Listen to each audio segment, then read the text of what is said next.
જો કથાનો મનમાં મનોરથ જાગવો એ પણ અનેક જન્મોના પુણ્યોના ઉદય આપણે ત્યાં માનવામાં આવે છે. અને જ્યારે પણ તમે કથામાં અહીંયા બેસેલો દરેક વ્યક્તિ એમ જ વિચારીને બેસવું કે આ કથા તમે જ બેસાડી છે. અને આ તો આપણે એવું માનતા હોઈએ કે આપણે કથા બેસાડી, ખરેખર કથા આપણે નથી બેસાડતા, કથા આપણને બેસાડે છે. બાકી અત્યારના માણસને કલાક બેસાડો અને એમાં પણ 7-7 દિવસ 4-4 કલાક એક જગ્યાએ બેસવું, આ તો ભાગવતનું જ મહાત્મ્ય છે, એનું જ સામર્થ્ય છે. એટલે સંસારમાં ભટકતા જીવને ભગવાન પાસે બેસાડનારું કોઈ તત્વ હોય તે શ્રીમદ ભાગવત છે. શ્રીમદ ભાગવતને હું એમ કહું કે ભગવાનને સાંભળવાનો અવસર એ ભાગવત છે. ભગવાનને સમજવાનો અવસર એ શ્રીમદ ભાગવત છે. અને શ્રીનાથજીને જોવા માટે, દર્શન માટે તો ઘણી વાર લાઈનમાં કલાકો સુધી આપણે ઉભા રહીએ છીએ. પણ એ જ શ્રીનાથજી બાબાને જોવા માટે જ્યારે લાલાયિત રહીએ છીએ, એ શ્રીનાથજીને સમજવાની ક્યારેય કોશિશ કરતા નથી. અને જ્યારે ભગવાનને સમજતા નથી અને એની પાસે દોડો છો, એને માનવા લાગો છો, ત્યારે જીવનની કોઈ પણ નાની મોટી ઘટનાઓ એના પ્રત્યે આપણને અશ્રદ્ધા પેદા કરી દે. ઘણી વાર લોકો જ કહેતા અમારી જોડે તો આમ બન્યું તો મારી શ્રદ્ધા જ ઉડી ગઈ. અરે શ્રદ્ધા હતી જ નહીં, તને વહેમ હતો શ્રદ્ધા.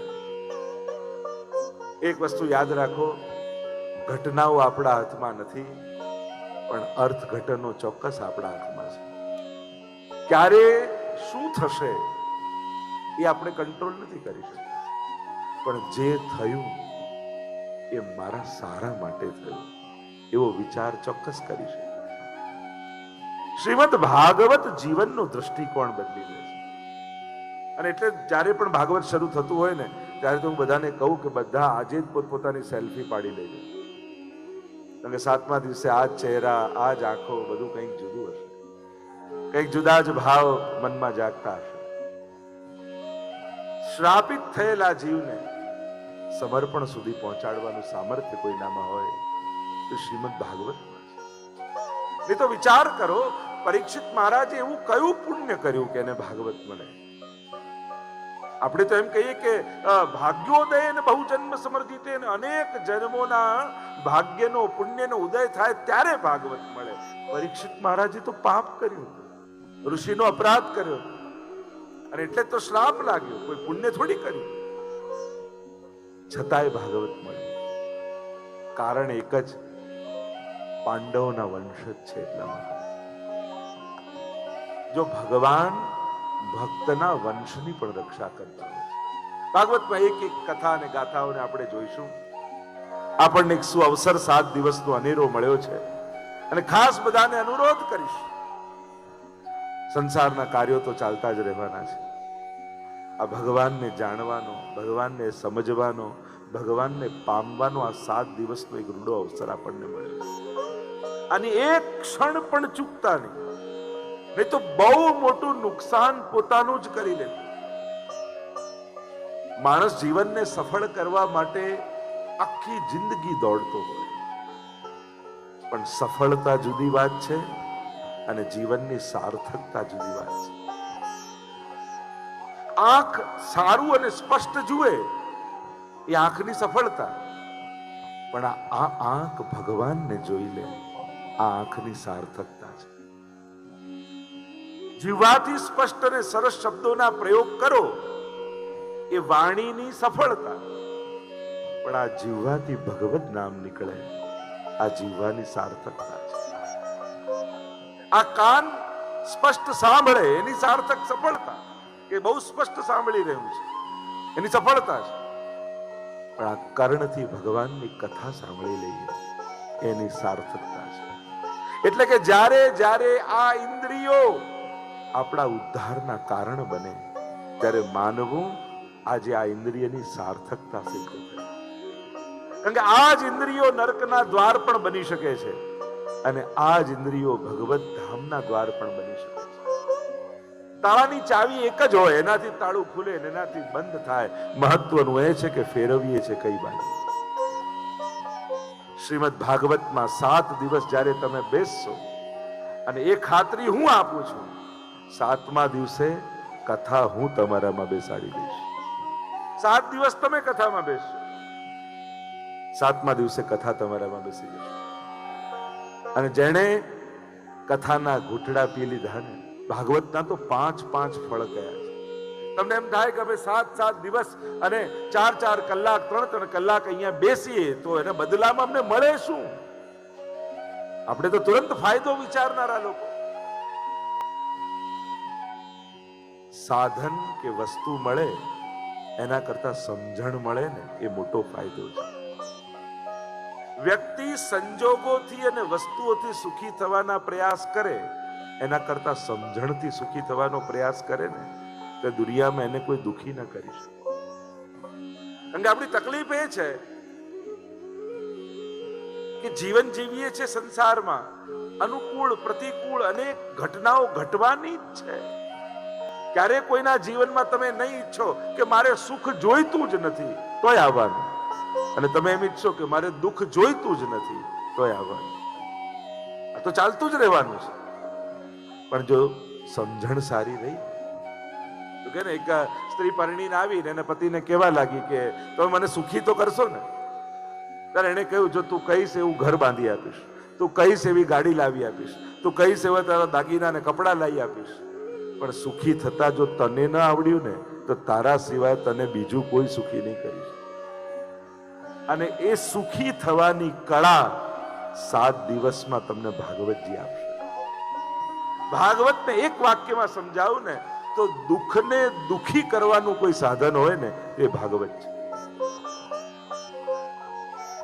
દુઃખને દુખી કરી દે. કારણ કે દુઃખ જ્યારે દુખી થાય ને તો એ પાછું વળીને આવતું નથી. આપણે દુઃખને એટલું પંપાળીએ છે ને કે એને આપણા જીવનમાં, વિચારોમાં અને ઘરમાં રહેવું ગમવા લાગે છે. માણસ દુઃખને એટલું એટલું કોઈ વસ્તુને ઘૂંટવાથી એ ઘાટું થાય, એ મટી ન જાય. માણસ જેટલું સુખને યાદ ન કરે એટલું દુઃખને યાદ કરે. અને પાછું તકલીફ શું છે, દુઃખ આવે ત્યારે જીવનમાં પ્રશ્નો પણ જગાવે કે મારી સાથે જ આવું કેમ. ક્યારે સુખ આવ્યું ત્યારે એમ કહ્યું ઠાકોરજીને, મને જ કેમ સુખી કરો, બીજું કોઈ મળતું નથી. ત્યારે તેમ લાગે સુખ પર તો મારો અધિકાર જ છે ને, હું સુખી થવા જ તો આવ્યો છું. હા, તમે સુખી થવા જ દુનિયામાં આવ્યા છો, પણ સુખ ક્યાં છે એનું એડ્રેસ ખોટું મળી ગયું ને એટલે ફર્યા કરીએ. ડોક્ટરોને પૂછો ને, લાંબુ જીવવા માટે શું કરવાનું? બસ આનંદમાં રહેવું. એમ કે ખરા આનંદમાં રહેવાનું, પણ આનંદ ક્યાં એ પાછું કોઈ ના કહે. કે આનંદ મળે ક્યાં? આ તો કથામાં આવીએ ત્યારે ચોથા દિવસે આપણને ખબર પડે કે નંદ ઘર આનંદ ભય. આ નંદના ઘરે આનંદ છે. એટલે જયારે ઠાકોરજી પધારતા હોય ત્યારે આપણે ગાતા હોઈએ ને, અતિ રે આનંદ ભર્યા આવો મારે અંગે, શ્યામ સુંદર વર બેઠા છો સંગે, મુખડું જોયા વિના પાણી નવ પીવું રે, રસિક સુંદર વર જોઈ જોઈ જીવું રે. અતિ स्वागत करे भागवत रूपी भगवान का. आवो मारे अंगे, श्याम सुंदर वर बैठा छो संगे, रसिक सुंदर वर शीरढ़ लागे, जन्मो जन्म मारी भावट भागी, सगपण तो शामળિયાનું સાચું, સગપણ તો શામળિયાનું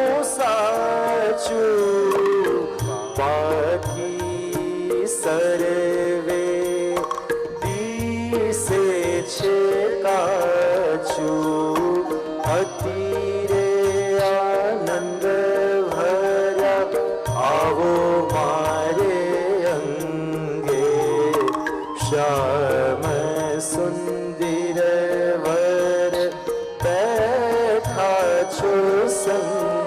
આનંદરૂપ પરમાત્મા આપણા બધાના જીવનમાં પ્રવેશ કરવા માટે પધાર્યા છે. શ્રીમદ ભાગવત સાંભળવાથી મળશે શું? કે 5 ફળ બતાવે. એમ કહેવાય છે કે આ 5 ફળની પ્રાપ્તિ શ્રીમદ ભાગવતના શ્રવણ માત્રથી થાય છે. એમ તો ભાગવત પોતે ફળ છે.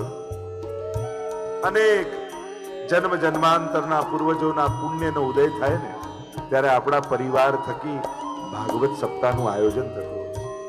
અને ભાગવત સપ્તાહ કેવલ વ્યવસ્થાથી નથી થતી, ઠાકોરજીની કૃપાને કારણે જ થઈ શકે છે. નિમિત્ત કેવલ ભગવત કૃપા હોય છે.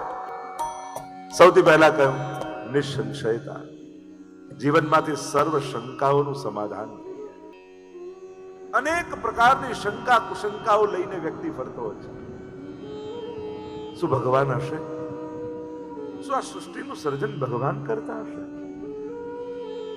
જો બધું જ ભગવાનની ઈચ્છાથી થાય છે તો ઘણા સુખી અને ઘણા દુખી કેમ? આવો ભેદ કેમ?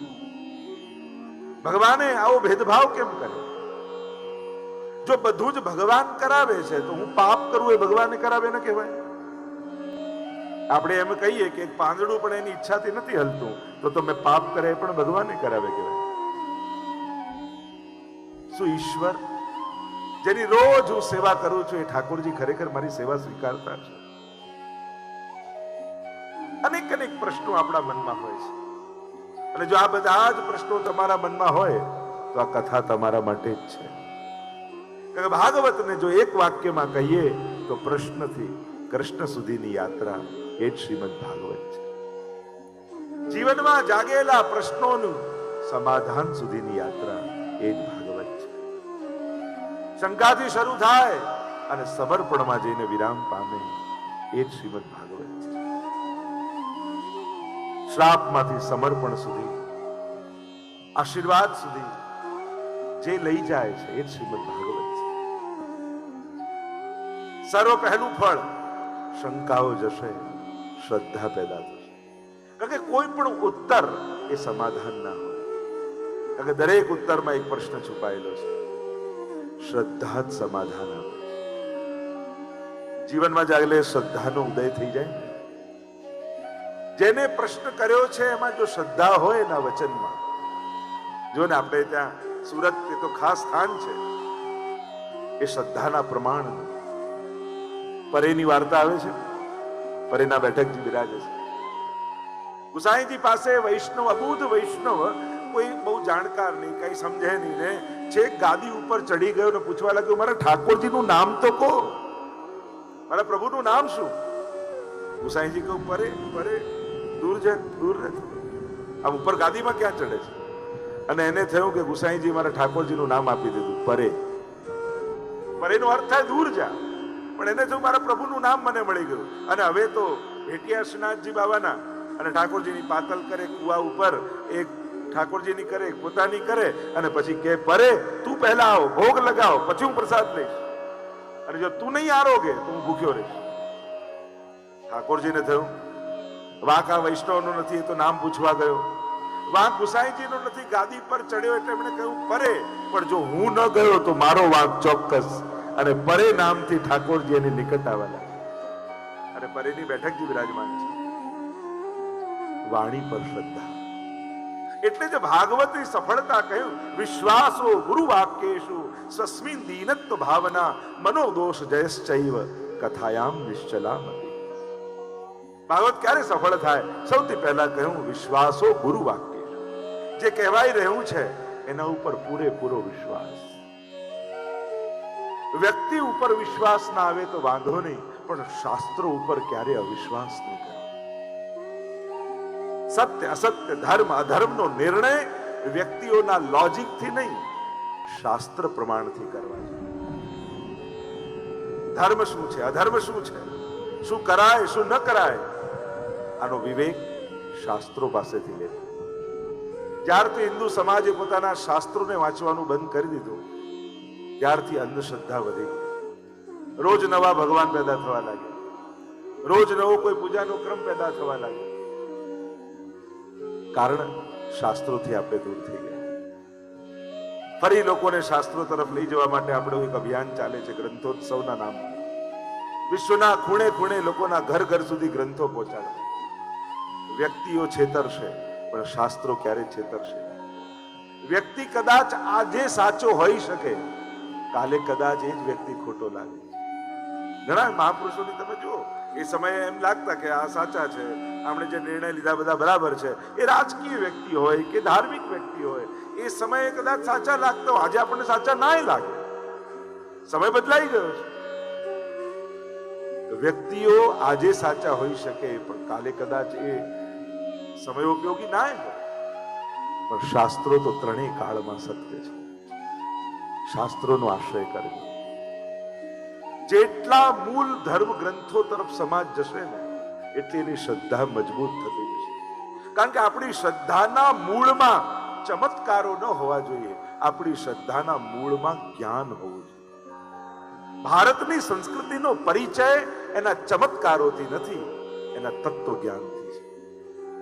અને જ્યારે જ્ઞાન મૂળમાં હશે તો તમારી શ્રદ્ધા કોઈ ડગાવી નહીં શકે. અને એટલા માટે પ્રત્યેક હિન્દુ માત્રે જીવનમાં એકવાર 7 દિવસ ભાગવત જરૂર સાંભળવું જોઈએ. અને કદાચ આ અવસર ઘણા લોકોને જો પહેલી વાર મળી રહ્યો હોય તો 7 દિવસમાં એકે દિવસ ચૂકતા નહીં. અને એનાથી આગળ કહું, તમે તમારા સ્વજનોમાં જેનું હિત ઈચ્છતા હો, જેનું કલ્યાણ ઈચ્છતા હો, જેનું ભલું ઈચ્છતા હો, એનો હાથ પકડીને લઈ આવજો ભાગવતજી. કારણ ઉત્તમ સમજથી શ્રેષ્ઠ દાન બીજું કાંઈ ન હોય છે. શ્રીમદ ભાગવત શંકાઓનું નિવારણ કરે છે, શ્રદ્ધાનો ઉદય કરે છે. શંકાઓ ખરાબ નથી, પણ શંકાઓના સમાધાન ગલત વ્યક્તિ પાસે લેવા જવાને એ વધારે ખતરનાક છે. તો ઘણી વાર કહું, અર્જુનને મોહ જાગ્યો, જો ધૃતરાષ્ટ્રને પૂછવા ગયો તો કેવી ગીતાજી મળી હોત આપણને. કૃષ્ણને પૂછ્યું તો ભગવદ ગીતા જેવું જ્ઞાન મળ્યું. મોટા ભાગની ગેરસમજો યોગ્ય વ્યક્તિ પાસે સમાધાન ન લઈ જવાને કારણે થતી હોય છે. ગેરમાન્યતાઓ, ખોટી વાતો, ખોટા ભયો, ખોટી પરંપરાઓ શરૂ જ ત્યાંથી થતી હોય છે કે આપણી મનમાં જાગેલી શંકાને ઓથેન્ટિક પર્સન પાસેથી સમાધાન મેળવવા ન જશે. અને આની બહુ જ મોટી કમી આપણા વૈષ્ણવ સમાજમાં છે. પૂછવું કોને? દરેક માટે આજ્ઞા જુદી હોય. જેનો જેવો અધિકાર, જેને જેવી પાત્રતા, જેને જેવી વ્યવસ્થા, એ પ્રમાણે વલ્લભકુલ આજ્ઞા. એટલે કે એક બહુ જ મોટો એક પ્રશ્ન હોય છે કે મારા મનમાં જાગેલા પ્રશ્નોના સમાધાન કોની પાસે લેવાય? બને તો પ્રયાસ કરજો ઓથેન્ટિક પર્સન પાસે, જે શાસ્ત્ર વેદતા હોય, જે શાસ્ત્રોને જાણતા હોય, એવા વ્યક્તિ પાસેથી સમાધાન મળે. અને એમાં પણ શ્રીમદ ભાગવતને તો મહાપ્રભુજી પ્રમાણ માને છે. પહેલું ફળ નિઃસંશય, અનેક 5 ફળ, અત્યારે વિસ્તાર નથી કરતો. બીજું ફળ કહું, ભગવત પ્રેમ. ભાગવત સાંભળવાથી ઠાકોરજીમાં પ્રેમની પ્રાપ્તિ થાય છે, પ્રેમ પ્રગટે છે પ્રભુમાં. પુણ્યો સરળ છે, પુણ્યો કરવા ને પુણ્યો પ્રાપ્ત કરવા સરળ છે, પ્રેમ પ્રાપ્ત કરવો બહુ દુર્લભ છે. અનેક શાસ્ત્રોમાં એવા ઉપાયો છે કે જેનાથી પુણ્યો મળે, પણ પ્રેમ મળે એનો કોઈ ઉપાય નહીં. ઠાકોરજી માટે પ્રેમ 2 જણા આપી શકે. શ્રીનાથજીને જો પ્રેમ કરવો હોય તો આ 2 જણાનો આશ્રય કરવો પડે. એક શ્રીનાથજી માટે પ્રેમ આપનારું કોઈ હોય તો મુકુંદ રતિવર્ધિની શ્રી યમુનાજી છે. જેટલા યમુનાજીના નામનું સ્મરણ કરો તો શ્રી યમુનાજી કૃપા કરીને ભગવત પ્રેમનું દાન કરે. અને બીજું, કૃષ્ણ પ્રેમને કોઈ આપનારું હોય તો સાનિધ્ય માત્ર દત્ત શ્રી કૃષ્ણ પ્રેમ શ્રી મહાપ્રભુજી છે. એટલે કે મહાપ્રભુજીનું સાનિધ્ય અને શ્રી યમુનાજીનું સ્મરણ, આ બે વસ્તુ ભગવત પ્રેમનું દાન કરે. અને મહાપ્રભુજી આજ્ઞા એમ કરે છે, ત્રીજું કોઈ ભગવત પ્રેમનું દાન કરનારું હોય તો એ ભાગવત શાસ્ત્ર છે. શ્રીમદ ભાગવતનું જે શ્રવણ કરે છે એની ભીતર ભગવત પ્રેમનો ઉદય થાય છે. ભગવત પ્રેમ, ભગવત પ્રાપ્તિ, શ્રીમદ ભાગવત તો ભગવાનની પ્રાપ્તિ કરાવે છે. શું આજના સમયમાં ભગવાન મળી શકે? હા, આજે પણ ભગવાન મળી શકે, પણ તમે જે ખિસ્સામાં ફોટો લઈને ફરતા હો એવો જ ફોટો જેવા પ્રગટ થાય જરૂરી નથી. આપણી તકલીફ શું છે? ભગવાન મેળવવામાં રસ નથી, પણ મેં ધાર્યા છે ને મેં કલ્પ્યા છે એવા ઠાકોરજી મળે તો જ માનું. અને સિરિયલો જોઈ જોઈને લોકોને આદતો એવી પડી ગઈ કે ધુમાડો થાય, મ્યુઝિક વાગે અને ટડંગ દઈને ભગવાન પ્રગટ થઈ જાય. આપણને આ બધી સિરિયલો જોઈને જે આદત પડી. જો 3 વસ્તુ છે: ભગવાનને જોવા, ભગવાનને મળવું અને ભગવાનને મેળવવું. આ 3 પ્રકારના ભક્તોની કથાઓ છે ભાગવતમાં. ભગવાનને જોવા એ ભક્તિ માર્ગની કોઈ બહુ મોટી ઘટના નથી. ભગવાનને જોવા માટે કોઈ ભક્તિ માર્ગમાં કોઈ મોટી સિદ્ધિ નથી બના. ભગવાનને તો રાવણે પણ જોયા હતા, કંસે જોયા હતા અને શિશુપાલે જોયા. શું શિશુપાલને આનંદ આવ્યો? શ્લોકો યાદ આવ્યા? શિશુપાલને તો અપશબ્દો યાદ આવ્યા. ભગવાનને જોઈને ભક્તિ માર્ગમાં ભગવાન મેળવવા એ બહુ મોટી ઘટના નથી, ભાવ મેળવવો એ મોટી ઘટના છે. કારણ કે ભાવ નહોતો તો મળેલા ભગવાન પણ ભગવાન ન લાગ્યા. શ્રીમદ ભાગવત તમને ભાવનું દાન કરશે. તો ભગવાનને જોવા, ભગવાનને મળવું, ઘણા મળ્યા ભગવાન, અને ભગવાનને મેળવવું. રાસમાં ગોપીઓએ ભગવાનને મેળવ્યા છે. આ બધી જ ચર્ચાઓ આપણે જેમ જેમ દિવસો જશે, પ્રસંગો આવશે એમ કરતા જઈશું. ભગવત પ્રાપ્તિ, ભગવત પ્રેમ, ભગવત કૃપા, આ બધા ફળ કયા છે. અને 5મું ફળ કયું? અભય. નિર્ભય વ્યક્તિ બની જાય. અને શાસ્ત્રો એમ કહે ને, જીવ પાત્ર પણ સૌથી મોટો ભય માણસને મૃત્યુનો હોય છે. શું મરી જવાનું? જો ભાગવત આપણને કળા શીખવાડે છે, આપણે મરીને દુનિયામાંથી નથી જવું, આપણે તો જીવીને દુનિયામાંથી જવું છે. જીવનનો ઓડકાર લઈને જવું છે. અને જીવવું એટલે કોઈ એક શરીરની અંદર રહેવું એ જ જરૂરી નથી. કોઈની પ્રેરણામાં જીવવું એ પણ જીવન છે. કોઈના વિચારમાં જીવવું એ પણ જીવન છે. કોઈના આદર્શતામાં જીવવું એ પણ જીવન છે. ઘણા ઘણા મહાપુરુષો આજે હયાત નથી ભૌતિક શરીરથી, પણ આજે પણ લાખો લોકોના મનમાં જીવી રહ્યા છે. તો શું એમનું અમરત્વ નથી? આપણે એમ કહીએ કે ભાગવતથી અમરત્વ પ્રાપ્ત થાય, મૃત્યુ ટળી જાય, તો કેવલ શરીરમાં ન રહેવું એ જ મૃત્યુ નથી. જીવન પૂર્તિ નથી હોતી મુકદ્દરની સમસ્યાઓ. જીવન પૂર્તિ નથી હોતી મુકદ્દરની સમસ્યાઓ. મૃત્યુને બાદ પણ રહી ગઈ છે હસ્તરેખાઓ. મર્યા પછી પણ માણસની એ યાત્રા તો ચાલતી રહે છે. મૃત્યુ એ દેહનો અંત હોઈ શકે, જીવનનો અંત નથી હોતો. જીવનની યાત્રા તો નિરંતર ચાલતી રહે છે. અભયતાનું દાન શ્રીમદ ભાગવત કરે છે. ભાગવત સાંભળતા સાંભળતા સાંભળતા એવી એક સમજ પેદા જીવનમાં થશે, એવો એક ભાવ પેદા થશે કે મૃત્યુ તો શરીરને આવવાનું છે, હું તો શાશ્વત છું.